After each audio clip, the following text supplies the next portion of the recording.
So hi! Welcome and welcome back to my YouTube channel, and for today's tutorial, ituturo ko sa inyo kung paano nga ba maglagay ng signatures sa soft copy documents and files gamit lang ang ating phone. But first, can you subscribe to my channel and don't forget to hit the subscribe button and the bell to notify you for my new updates.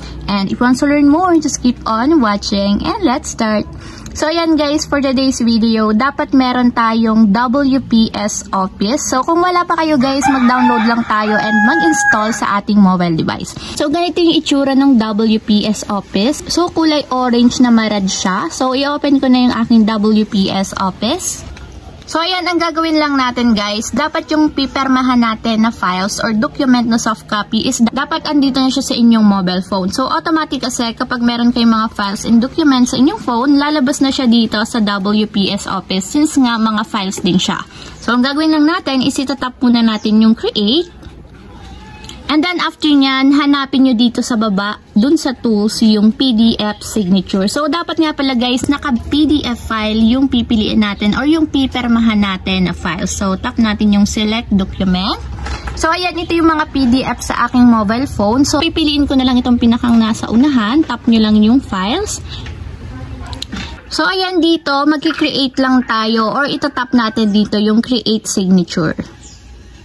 So, ayan dito, pwede na tayong mag-draw ng signature na ilalagay natin dun sa PDF. So, for example, ito yung signature na ilalagay ko. So, ayan, kung gusto nyo namang ulitin, itap nyo yung clear. So, ulitin natin. And kapag okay na, itap na natin yung done. So, in automatic guys, mapupunta na siya dito sa document na inopen natin. So, depende sa inyo kung saan nyo gustong ipresto yung signature. So, ilalagay ko na lang siya dito sa baba. So, ayan. And kapag okay na guys, itap na natin yung done.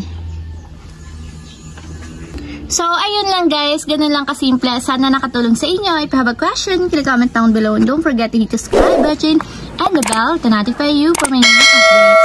And thank you for watching! Living life, every day, late at night, not okay.